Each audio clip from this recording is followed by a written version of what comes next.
Skywatchers, this is it. This is the day we get the first science images back from the James Webb Space Telescope, and you've got a front row seat to the cosmos.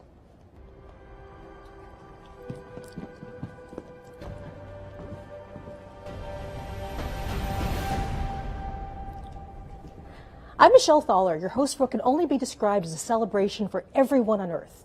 So think about this. Light from the earliest days of the universe has been traveling to us for billions of years. Just over the last few weeks, we've captured some of that light with a telescope that sees the universe in an entirely new way. And today we share the very first results. So longtime space fans are going to know who this is. This is Dr. John Mather. He's the senior project scientist for the Webb telescope and a Nobel Prize winner. And John, I couldn't be happier to be here with you today. Thank you. It's a thrill to be here for this very special day. How are you feeling? I am thrilled and I'm relieved because, you know, when you start something this big, you know there's always a possibility it might not work. It did work. We are so proud.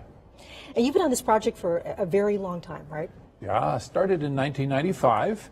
We had just finished measuring the Big Bang.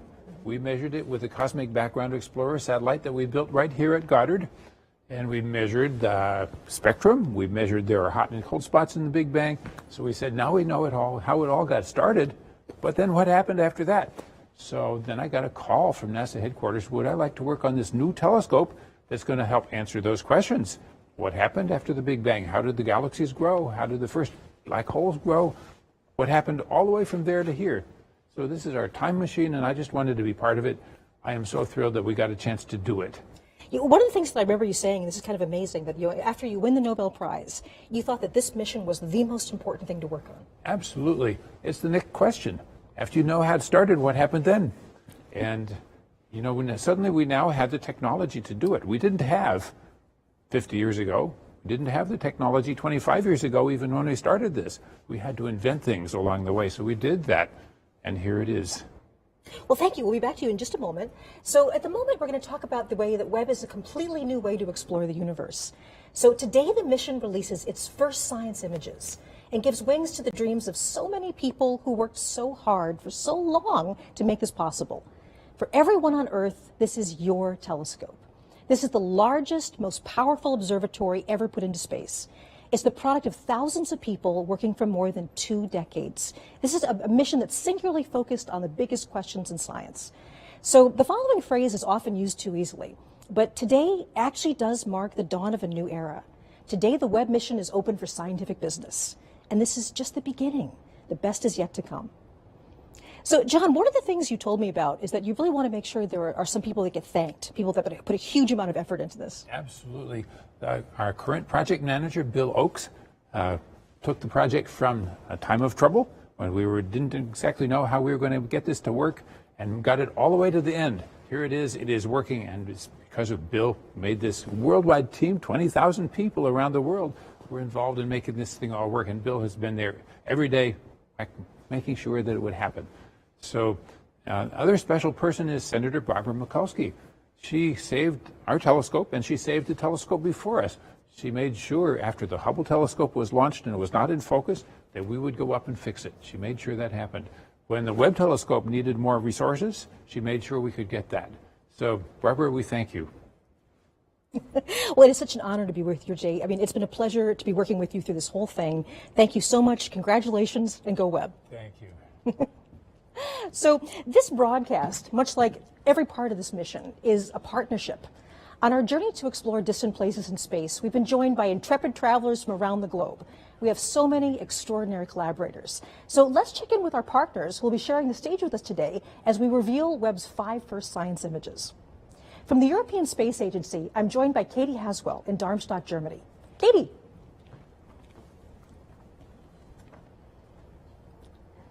I see Katie in the background there. Also joining us from the Canadian Space Agency in Montreal, we have Natalie Willette and Sarah Gallagher. Bonjour. I see Katie in the background there. See the waving too. And so naturally, we're also going to be visiting the nerve center of this mission, the Space Telescope Science Institute on the campus of Johns Hopkins University in Baltimore, Maryland. And there we have Alex Lockwood and Carl Gordon, and they're going to give us updates and more. Good morning. Great. So we'll be back with our international partners shortly, where they'll each reveal one of the new images. But today we're also going to be joined by millions of science fans from around the world. Many are gathered at watch parties just for this event. So here we are really going international. So I'm beginning with Bhopal, India. Do we have a signal from Bhopal? Yes. Excellent. Welcome to NASA. Hello, everybody there. Wonderful to be talking to you today, all the way in India.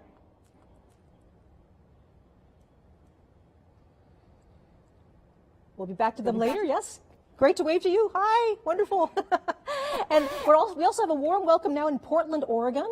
So we have the feed from Portland. A bit dark, but I see everybody there. Hello, Portland. They're in an auditorium, I see. Okay, next we're going to go off to Milan, Italy. So afternoon in Italy. Do we have the feed from Italy? I guess we have a screen from Italy. And next we're going to go to Rutland, Vermont. So is this Vermont? Hello, Vermont. Hi, everybody. Nice to see you. Thank you for being part of this today. Okay, going even a little bit further afield, we have Netanya, Israel. Hello. Hello, Israel. Yay. Really nice to see you guys. Okay, and just one more for now. I see people like giving me hugs. Okay, we also have Vancouver, Canada. Hey, Vancouver. Hi. All right. Wonderful. Wonderful to have all these people with you. So right across from the campus from me, there's also a huge watch party taking place with members of the Webb team. So the wonderful thing is that they actually are people that have worked on the mission, and they are part of our NASA Funny family. So hello Webb team.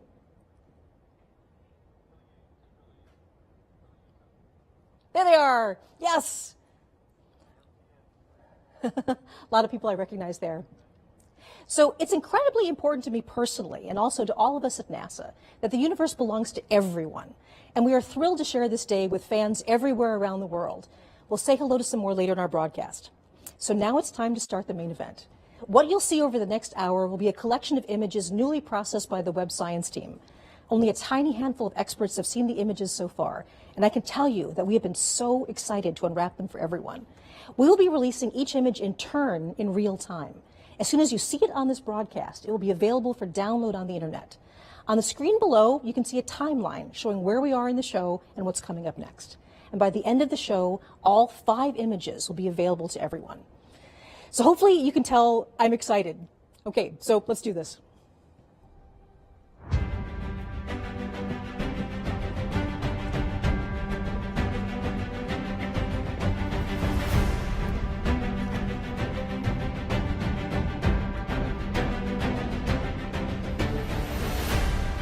Okay, we're going to release the first image right here at NASA Goddard Space Flight Center, Maryland, and we're just outside of Washington, D.C.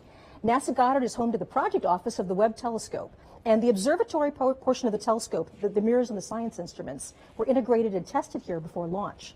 So for many of us, including myself, seeing Webb come together bit by bit right in front of our eyes was an emotional and very inspiring experience. So it's kind of like a part of us was out there with Webb right now. A million miles away, part of our hopes and dreams are out there. So I'm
We're seeing as they looked about the time the sun and the earth formed. And then behind the cluster, we have the gravity of the cluster is distorting and warping our view of what's behind. And so there are these galaxies that look stretched and pulled, kind of like they've been magnified because they've been magnified by the gravity of the cluster, just like Einstein said they would. And, you know, it's really, there's so much detail here. We're seeing these galaxies in a way that we've never been able to see before. There's just a sharpness and a clarity we've never had. And so we can look at, if we zoom in on this image, and I encourage you as you grab this image at home, like zoom in. You can, you know, really zoom in and play around. There are galaxies here in which you're seeing individual clusters of stars forming, popping up just like popcorn. And then we also see in the background of this image, kind of littered like jewels all over the back of the image are these faint red galaxies. Now, that was what we built the telescope to do. The most distant of those are billions of years. We're seeing as they looked more than 13 billion years ago. And so galaxies like that one right there, this little red guy, you're like, okay, yep, what is that? Well, Webb got spectra to figure out what those galaxies are made of, and this is that one. We're seeing as it looked 13.1 billion years in the past, less than a billion years after the Big Bang, and we're seeing the elements of oxygen and hydrogen as well as neon. You know, this is how the oxygen in our bodies was made in stars, in galaxies, and we're seeing that process get started. I want to give this a little bit of context. So this is now the farthest away galaxy that we have this sort of detailed information about. That we know what it's made of. We know what it's made of. Yes. And this was not a long exposure for Webb. No, the previous record holder, right, the Hubble Extreme Deep Field, was 2 weeks of continuous work with Hubble, and it was just imaging. With Webb, we took that image before breakfast. The amazing thing about Webb is the speed at which we can churn out discoveries. So everything that you're going to see here in this broadcast is a week, and we're going to be doing discoveries like this every week. That is absolutely incredible, Jane. So thank you so much for joining us. It's been an honor to be working with you. Congratulations on all your hard work. Thank you. It's so wonderful to see it pay off. So thank you, and I'll see you later on today, I hope. So yes. Enjoy the day. Thank you. Right. So from distant galaxies, we now turn our eye to something a bit closer. It's a planet, but not one in our solar system. Remember that Earth and its sibling planets aren't the only show in the universe. When scientists and engineers started developing JWST, the search for exoplanets wasn't even part of the plan. That's changed. Exploring exoplanets is now a major component of the mission and the subject of our second big reveal of the day. I'm going to send it now to our friends Natalie Willette and Sarah Gallagher at the Canadian Space Agency in Montreal. So again, bonjour.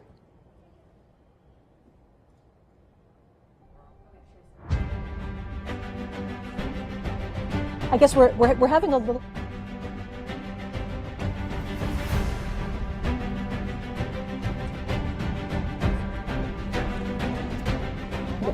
Okay. I'm Nicole Pelo, and I'm here to tell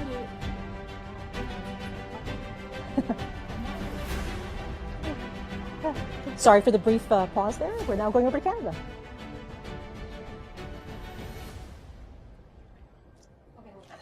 Okay. Yep, we're all ready. Yeah. Okay, I apologize. We're having some trouble with the signal from Canada, but luckily for us, we have an exoplanet expert right here, just in case that happened. So this is Nicole Colon, and she's an exoplanet scientist at NASA, and we're going to talk about this amazing new result from a very hot planet, I understand about 1,000 light years away. That's right. The exoplanet is named WASP-96b, and it is this hot, gaseous, giant, puffy planet that it is about 1,000 light years away. So that's why today's release is so exciting, because it teases out what Webb is able to do for such a distance. Absolutely. So talk us through what this discovery is and why this is so significant. Mm-hmm. Well, this reveal that you're going to see is going to show the first spectrum of an exoplanet as taken from the Webb telescope.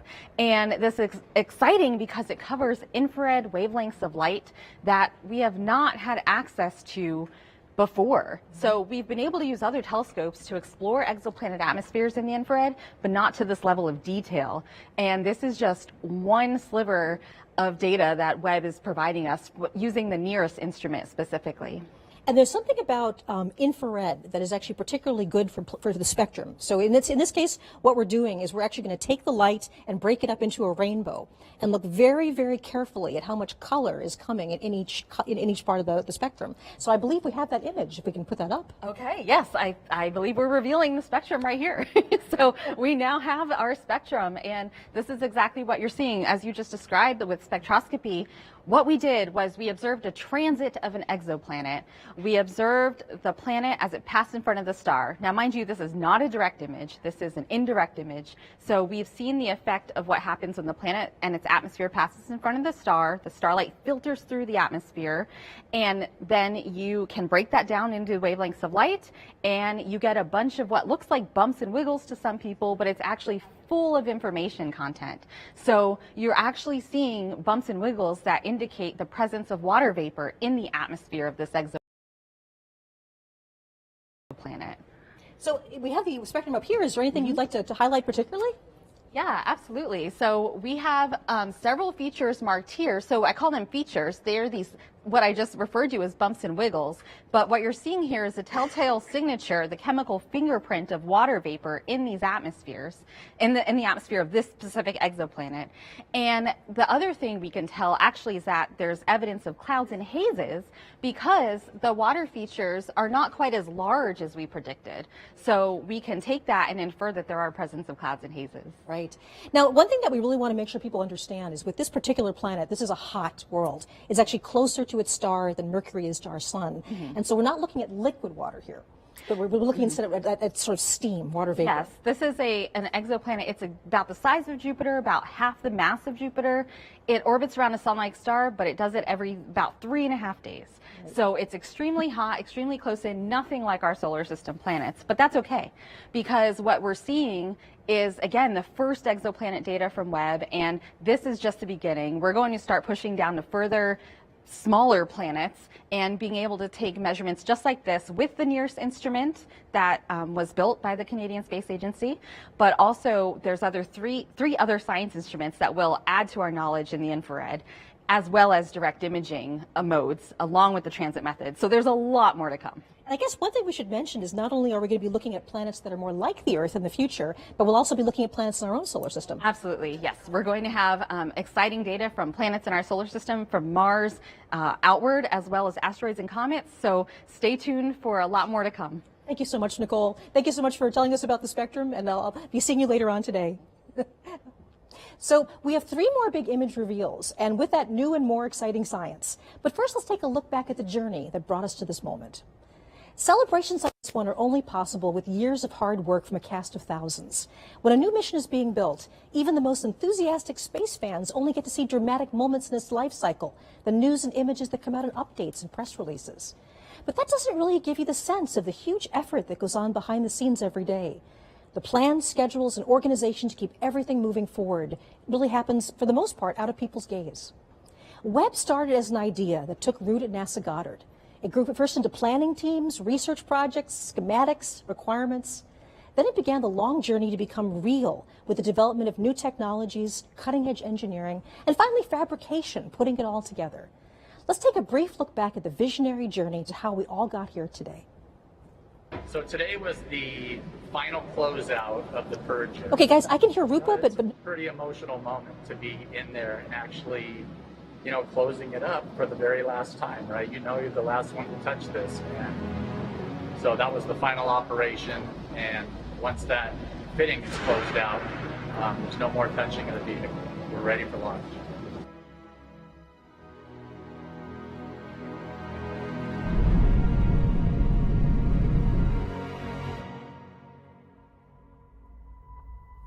The James Webb Space Telescope.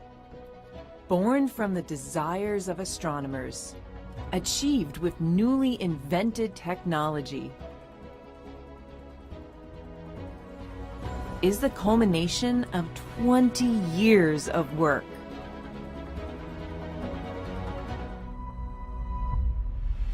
Humanity has unlimited questions about our universe. Engineering a way to investigate them requires enormous creativity. Webb has been a trade-off between engineering performance, what the astronomers want, risk. In fact, when we started 20 years ago, we were actually looking at an 8-meter telescope. Developing the most sensitive instruments. And testing, and more testing.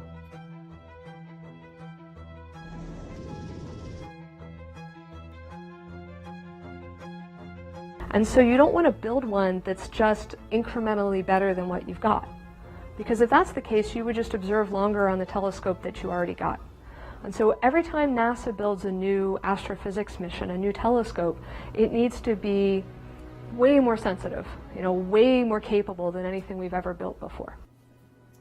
We all got together in that conference room and we played real time as the images came down from the spacecraft, the very first diffraction limited images ever obtained with Webb.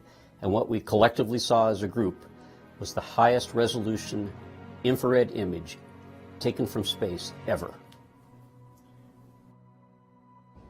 If you're just joining us, I'm Michelle Fowler at NASA's Goddard Space Flight Center, and you are watching live coverage of the release of the first science images from the James Webb Space Telescope. So it's appropriate now that I send the broadcast to our colleagues and friends at the Space Telescope Science Institute in Baltimore. That's the scientific nerd center of the entire Webb mission. So hello, good morning, Alex. The show is yours. Hey, Michelle. Welcome to the Space Telescope Science Institute. I'm Alex Lockwood, and I'm here with Carl Gordon, who is an astronomer and one of the key people in delivering the images that you're going to see here today. But actually, before we get into the amazing images, we're going to talk a little bit about where we are. We're standing here outside of the Mission Operations Center, which is the key central hub for Webb. For the past 6 months, scientists and engineers have been working 24/7 since they took control of the telescope 30 minutes after launch to prepare for today and for the amazing science to come. Through all of the major deployments, focusing, aligning the telescope, and calibrating those 4 amazing science instruments, it was all done in this building. And from here on out, we'll have daily communications with the telescope, including sending commands and downloading data with the help of the Deep Space Network. In addition to mission operations, we are also the home of science operations. Well, what does that mean? Every year, we solicit proposals from astronomers across the country and the world for what they would like to look at with Webb. Then we hold a rigorous selection process to select the ideas that will best utilize Webb to study and understand our universe. When the data come down and astronomers analyze their results, we are the lucky ones who get to share that data and those amazing science results with you. And we knew that today was going to be so exciting with the first images, so we've actually been preparing for years. Here is Klaus Pontoppidan, project scientist for Webb and the technical lead for the first images, yeah, it's been a year to tell you about the process of the past few years of selecting my first the email targets. related to the first images was back from 2016. So back then, a committee was created, and this committee was charged with coming up with a long list of targets for the first images.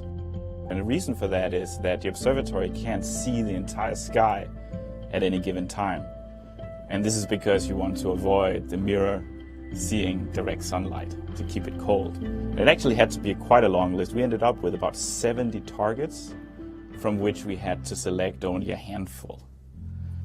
What would create the most beautiful images, what would highlight the instruments, the different 4 science instruments for Webb, and what would highlight the 4 major science themes for Webb. And it's a celebration as well of the beginning of science observations.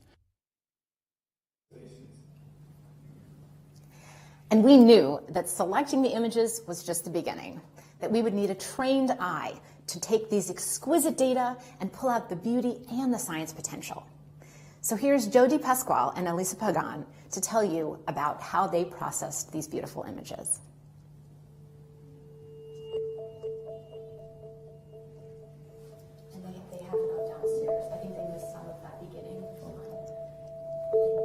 We're basically translating light that we can't see into light that we can see by applying color like red, green, and blue to the different filters that we have from Webb. And the reason we want to color the images is because there's actually more that you can get, more information that you can get from the image if you see it in color. So it's a matter of picking and choosing filters and colors that enhance the details and the structure in the image itself. The shortest wavelengths of infrared light and assign those blue colors, and then move our way down to green and red as we go to longer and longer wavelengths. And then we additively combine those together to get our full color image. But there is a lot of aesthetics that are involved in this. And painstakingly going through and cleaning these images up with an attention to detail, a level of detail like at the pixel level in every image. So when I'm working on the astronomical data, it is this sort of marriage between art and science. When you're choosing colors for the filters, you really are trying to show the different details and the processes that are happening in astronomical images. But at the end of the day, you want it to be very compelling. You want it to be very beautiful because space is beautiful.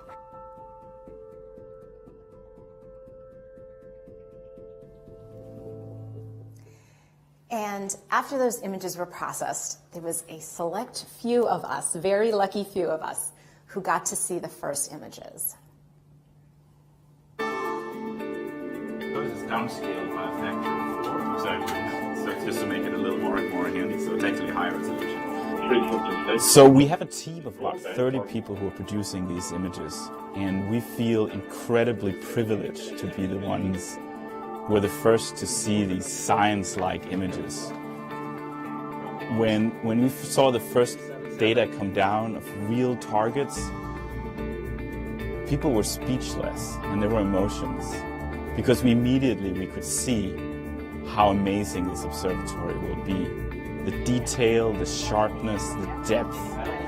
And when we saw the first color images, we knew that we had a winner. And now we are ready to see Webb's first image of a star dying, a planetary nebula called the Southern Ring. Let's do it. Oof. Wow, wow. This near-infrared image is, wow, the detail. Oh.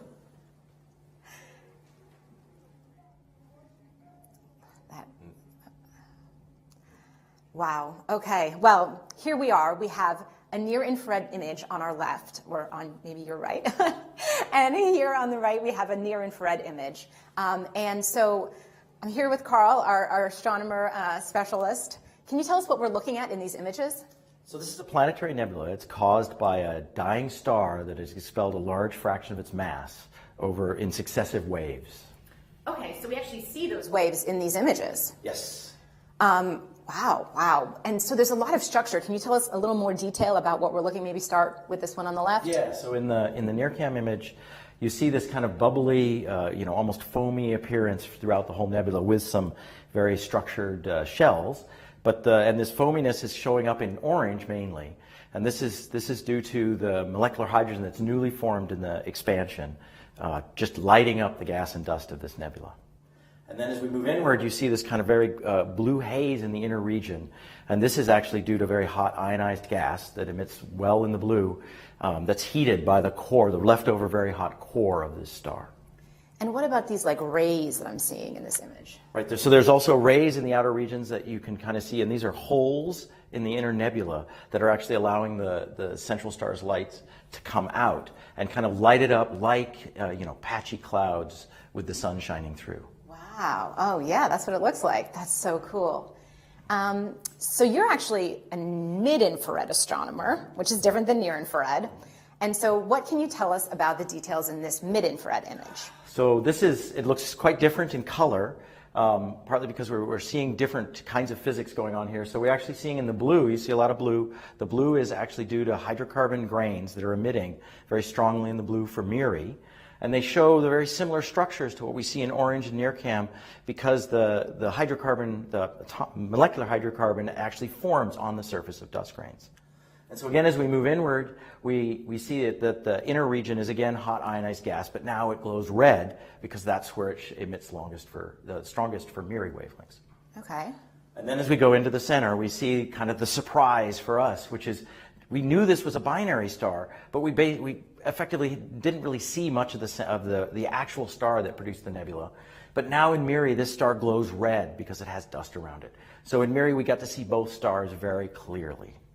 Yeah, you can't see it in the first image really, but there's two stars there.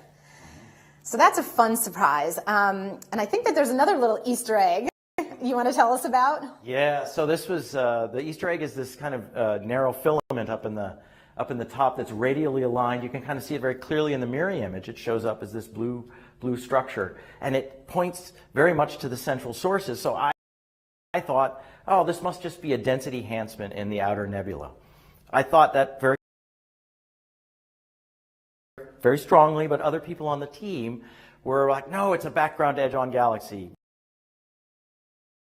Well, I made a bet that said, no, it's part of the nebula. By the way, I lost the bet because then we looked more carefully at both the NIRCam and MIRI images, and it's very clearly an edge-on galaxy with a dust lane and a bulge. So I lost the bet. Well, you lost the bet, but you got these gorgeous images, so I think it's a win for everybody. Anything else you'd like to say today? I can't wait to see where we go from here. Neither can I. All right. Thanks so much. Back to you, Michelle.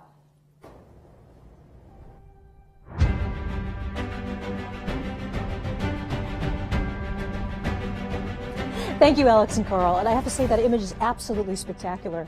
So as you know, people from all over the world are watching us today and joining in our excitement as we release Webb's first science images.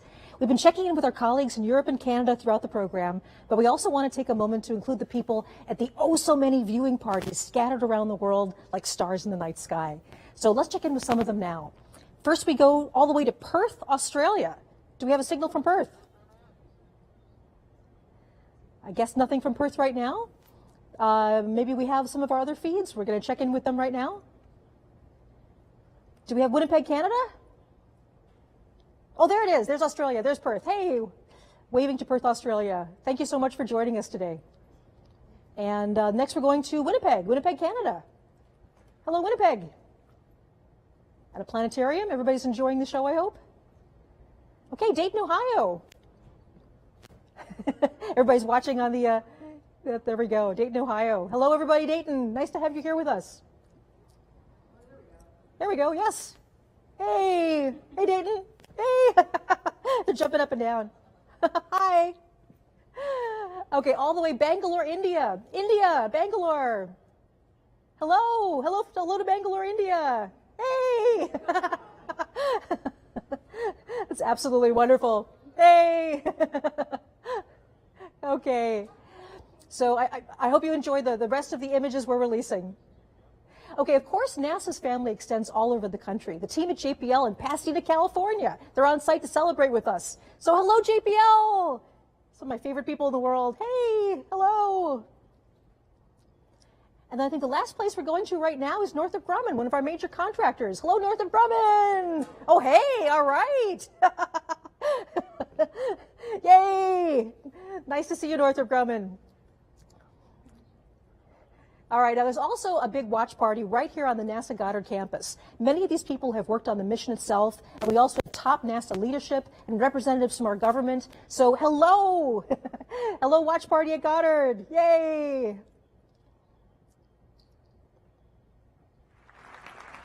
Okay, wonderful. So, I mean, at NASA, we are so fortunate to have all of these friends and colleagues around the globe. A major partner in the Webb mission is the European Space Agency. ESA contributions have been essential to so many aspects of this project, including Webb's spectacular launch on the Ariane 5 rocket last December. I'm very pleased to turn over the show for a few minutes to Katie Haswell. She's joining me from the European Space Operations Center in Darmstadt, Germany. Hello, Katie. Good afternoon.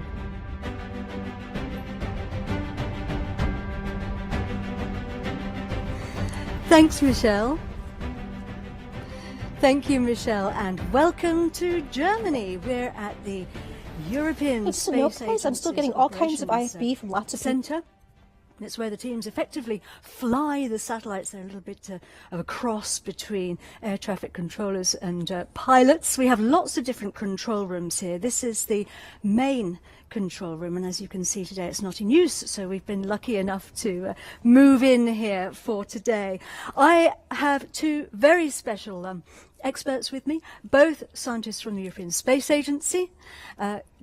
Giovanna Giardino is a near-spec scientist. Giovanna has been working on that for many years and lots to tell us about that. And Mark McCaughrean is a special advisor for space, for science and exploration. These two guys have been working on the Webb Space Telescope for a long time, so we're very grateful to have you with us. Thanks, folks. Pleasure. We are excited to reveal our image with you. But before we do that, we thought we'd give you a little bit of background, because we've come here today because these guys were the first ones to pick up the signal during the Webb launch, when Webb first launched.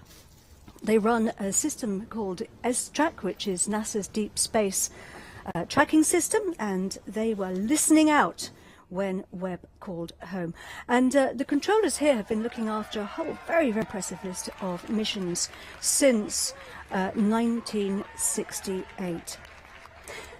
ESA has played a very, very important role during the Webb for the Webb Space Telescope. They provided the launch on board the awesome Ariane 5 launch vehicle from the Guiana Space Center. The atmosphere in the Mission Control Center was electric, I can tell you. I was there. They've also provided people. We have 15 ESA scientists working at Space Telescope in Baltimore, and also they have provided the infrared spectrograph, the near-infrared spectrograph, and also half of the MIRI instrument, which is the mid-infrared instrument. Let's take a look at those now. Webb's 4 scientific instruments include NIRSPEC, the near-infrared spectrograph, led by ESA. NIRSPEC splits near-infrared light from astronomical objects into its components. Like a barcode, this will help scientists understand the physics of the objects they're observing, from their temperature to atomic makeup. NIRSPEC can observe parts of an object or the sky using an image slicer and an array of microscopic shutters. Webb's integrated science instrument module, located behind the main mirror, also contains MIRI, a mid-infrared camera and spectrograph. Seen here during testing, MIRI's been developed by a partnership between Europe and the US. MIRI detects mid-infrared light from planets, stars and galaxies. It can analyse molecules to help us deduce what astronomical objects are made of and peer into clouds of gas and dust where stars and planets are born. Together, these instruments will help Webb detect and analyse light from the very dawn of time, revealing the universe as never before. So let's get ready to reveal our image. And remember that one of Webb's jobs is to find out about galaxies, more about the galaxies, but also to help us to understand how they change. And this image is going to be very, very useful for that. Let's reveal it now. There it is. It's called Stephan's Quintet, and it's wondrous. Giovanna, what are we looking at? Yes, like it's a quintet, so we are looking at 5 galaxies. Galaxies are this giant structure that, as we've seen, we see everywhere around us in the universe. They contain from million to 100 billions of stars, and in fact we live in one of them, the Milky Way. And here we see 5 of them. This is a closer galaxy in the foreground, and these 4 are at a distance of about 300 million light years from us, and they're locked in a close interaction, a sort of cosmic dance driven by the gravitational force. you can see here these two in a process of merging within each other. This is a very important image and an area to study because it really shows the type of interaction that drives the evolution of galaxy. That's the mechanism of galaxies' growth. I love this image of the cosmic dance moving through each other. Mark, there's a lot going on though in this image, isn't there? There is. So this is a near-infrared image.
With NIRSpec, we can zoom into this area, and we have this technology that allows us to take thousands of images at different wavelength channels, so see this distribution of the gas, what's going on in the gas in different regions of this core area, and understand the composition of the gas, the velocities, the temperature. So that's very important to understand the physics. So that it's giving us so much information, and it just shows the power of this telescope. Mark, this is just the beginning though, isn't it?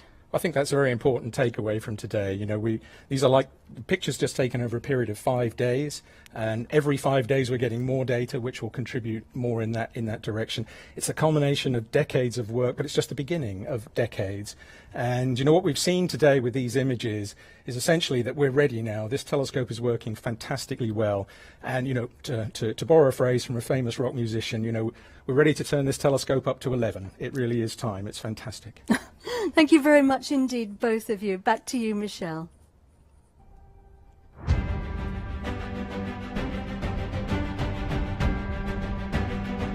Thanks, Katie. It is so great to have you and your colleagues with us on this historic day. So before we get to the fifth and final image reveal of the day, it cannot be said enough that an achievement like the James Webb Space Telescope is something bigger than any one of us. It's bigger than any organization, any country. This truly takes a planet. Webb belongs to all of us, and starting today, the discoveries start and they're not going to stop. This is just the beginning. We've said several times throughout the broadcast that the Webb mission is about people, and during the construction of the Great Telescope, people started to see themselves in it, literally.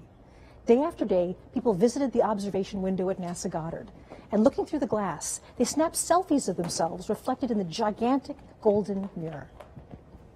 These photos are actual reflections of the enormous human investment and the emotional commitment that brought this mission to life. And now, years later, that mission is finally collecting light from the earliest days of the universe, all the way to worlds in our own solar system. It's the same mirror that reflected the many faces who see themselves as part of the journey to understand our shared origins. Let's stop for a moment and appreciate the people behind Webb.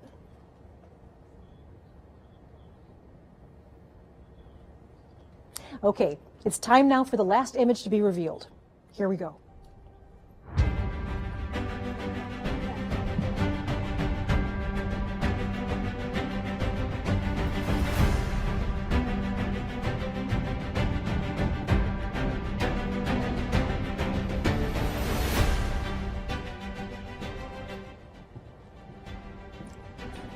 So Amber Strawn is Webb's deputy project scientist. He's here with me today to share the final big reveal of the day. So Amber, it is so good to see you. How are you feeling? Oh, so great, so exciting. What a great day this is. Yes, so one of the things that we're going to do is before we get to the final image, the James Webb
just really thank the team again. Of course, we heard Bill and Scott and Greg talking about the team that is there. I think what's also important is to recognize that Bernie is sitting there, who was the first manager. I was sitting there. Could you stand up?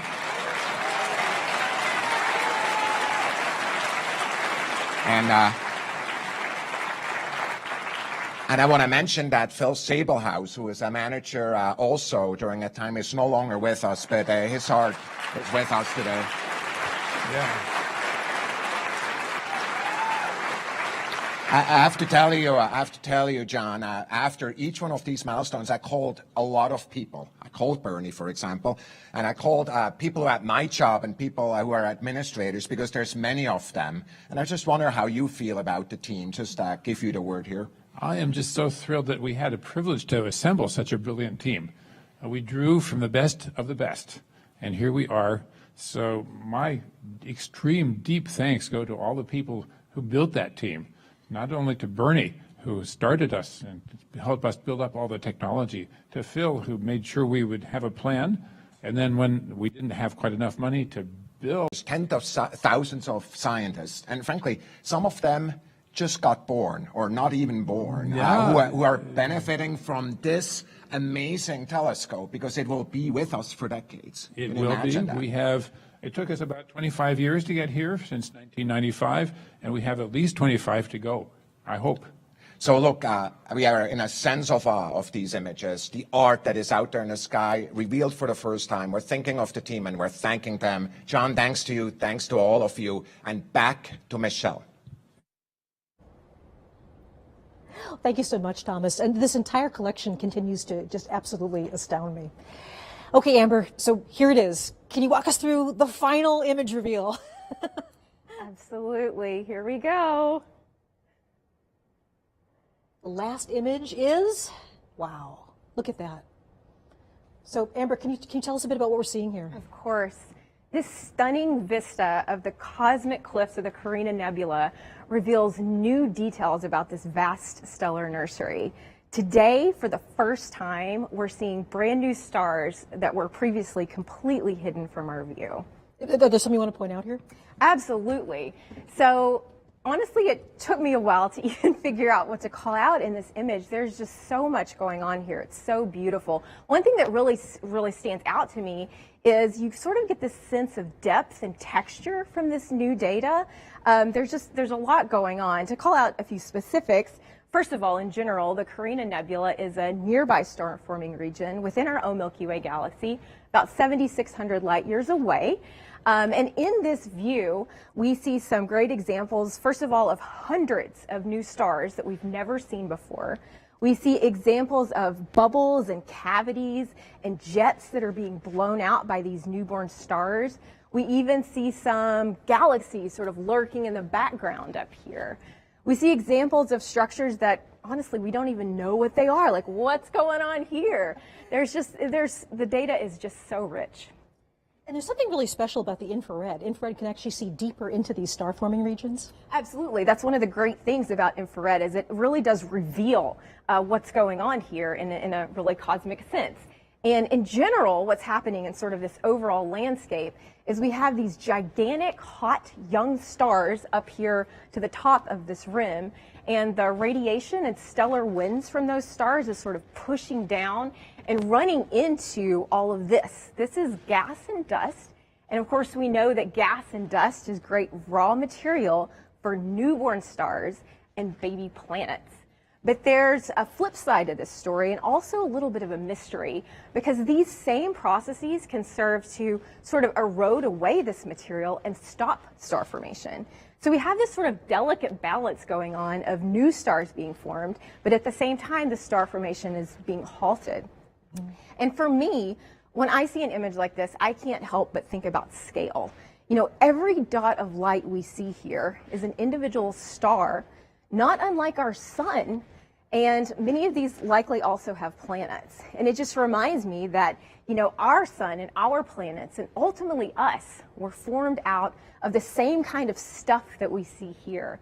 We humans really are connected to the universe. We're made of the same stuff in this beautiful landscape. And actually, the Carina Nebula was one of my favorite images from Hubble. So Hubble looked at this as well, right?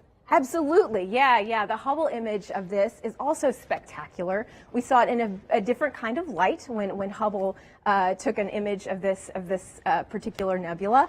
And then you can see amazing things with Hubble, but when we zoom in to this new image, we're able to see so much more detail. And of course, all of us, you know, I grew up on Hubble, and all of us love Hubble. And I'm so excited to see what these two amazing observatories are able to do really in tandem with each other. Thank you so much. And again, congratulations. It's been a pleasure to be working on this with you. I'm just amazed by what's been going on. I am too. Thank you. So as we're wrapping up, one of the things that I really have to say is the journey that we've been going on is so very dramatic for me. So we've gone all the way from the birth of stars, and we have all the way from the distant galaxies to the birth of stars. This is where we all began. This was the whole point of the James Webb Space Telescope, to figure out our origins from the very, very early days of the universe to star and planet formation very nearby. So right now I'm very honored to have our last special guest. This is the administrator of NASA, Bill Nelson. An honor to be with you, sir. Hey, what a pleasure. What a banner day.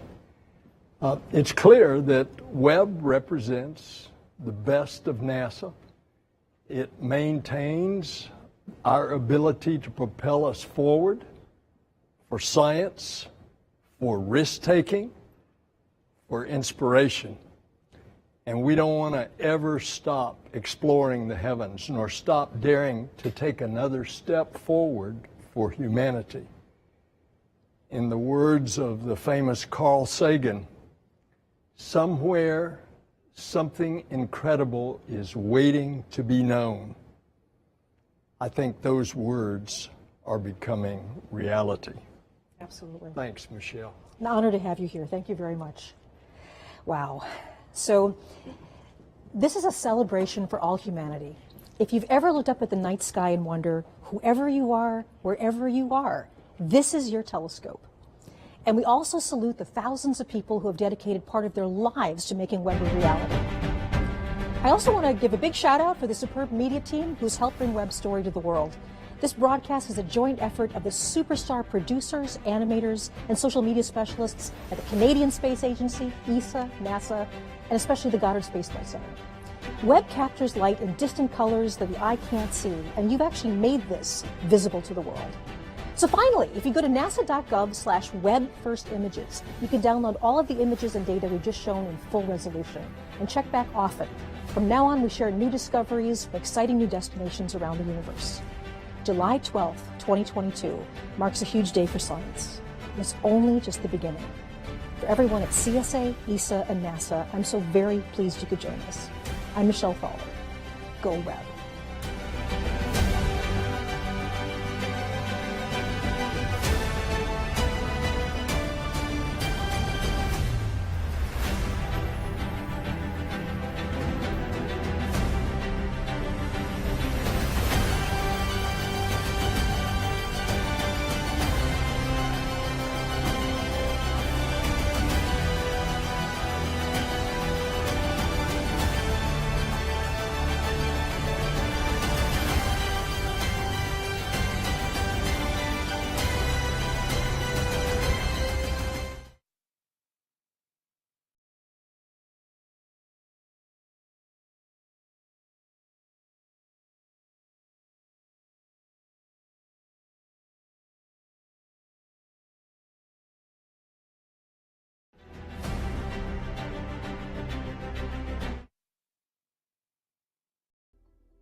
Conrad morreu. Até chegar no suicídio, a Michelle estava em contato constante com ele.